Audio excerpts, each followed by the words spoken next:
when there were no cars, no refrigeration, no electric light, no telegraph.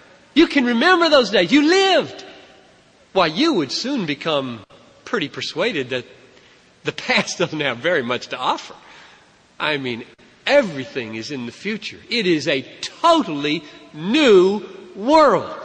It had been the same for 6,000 years, and in the last 50, it's a new world.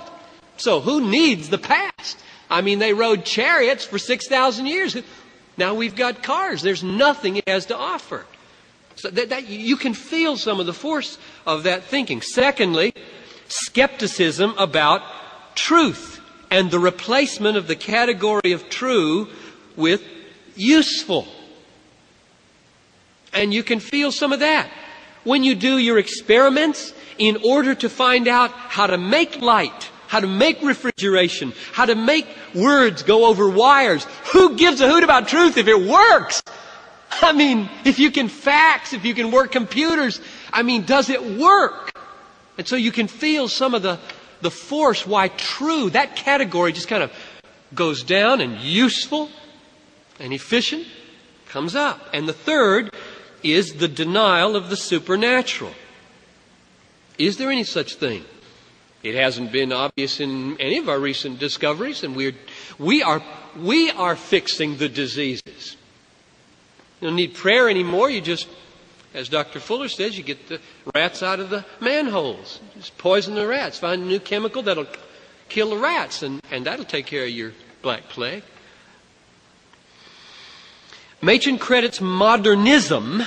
Now that's the theological response to modernity. Machen credits modernism with really trying to come to terms with these challenges.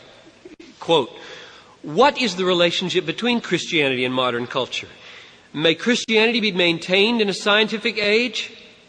It is this problem which modern liberalism, modernism, attempts to solve.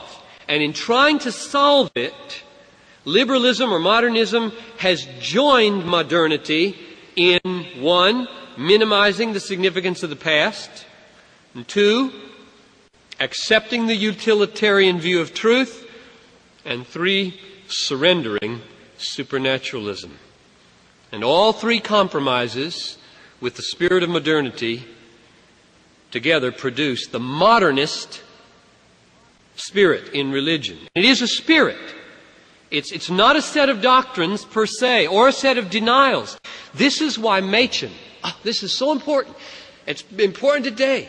This is why Machen never tired not only of criticizing the doctrinal views of people in the PCUSA, but what he called indifferentism or latitudinarianism. The President Stevenson, who was the president of Princeton in those days, did not want, he affirmed, he said, the whole Westminster Confession, but he did not want to push the liberals out.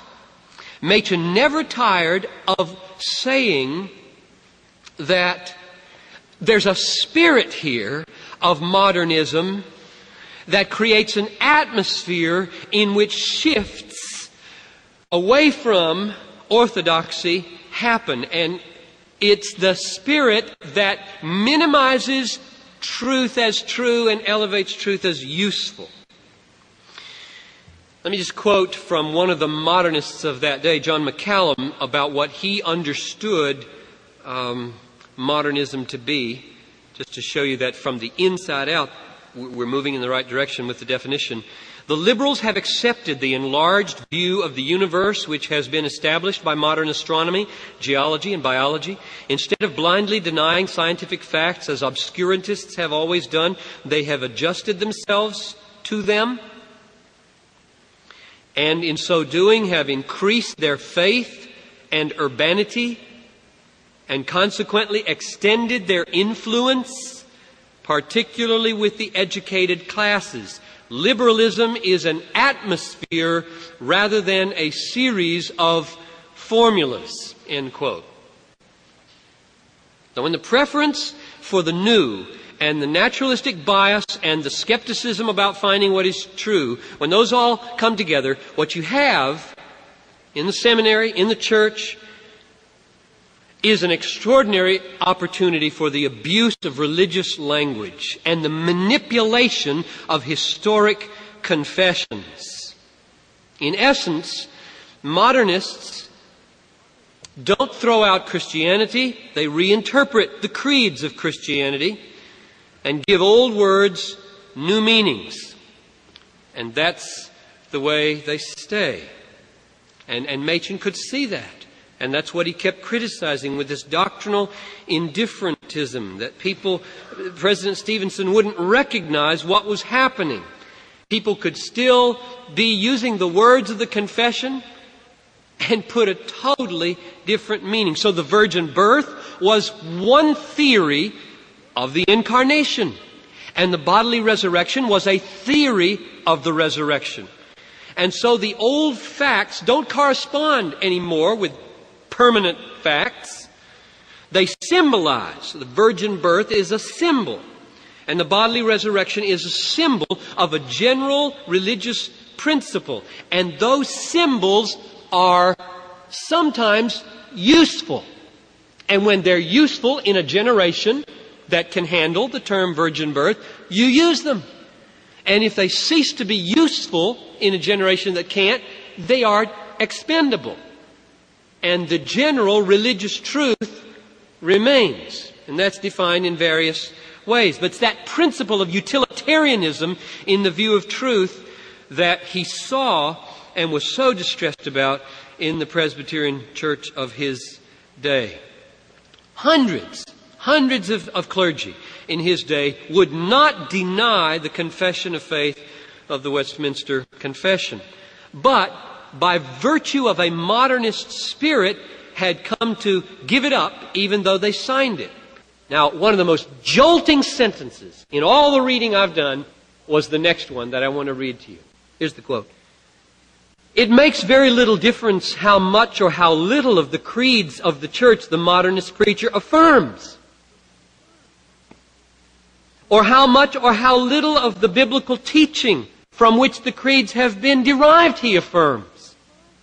He might affirm every jot and tittle of the Westminster Confession, for example, and yet be separated by a great gulf from the Reformed faith. All is denied because all is affirmed not as true, but as useful.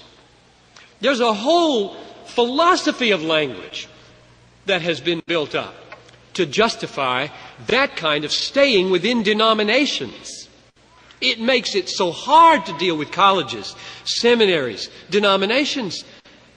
There's this gut sense when you're around certain people, they don't believe this. There's nothing happening here. The language, some of it is there, but, and you can't, it's like mercury. You put your finger on it, it goes zoop, zoop, just all over the place. The utilitarian view of history and language leads to evasive, vague language that enables the modernist to mislead people into thinking that they are still orthodox. Listen to this. This is another incredibly contemporary and relevant sentence from his book, What is Faith? Which is out there, by the way. I recommend it. For the introduction alone, What is Faith is worth the price of the book.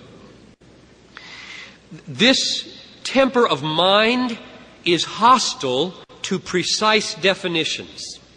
Indeed, nothing makes a man more unpopular in the controversies of the present day than an insistence upon definition of terms.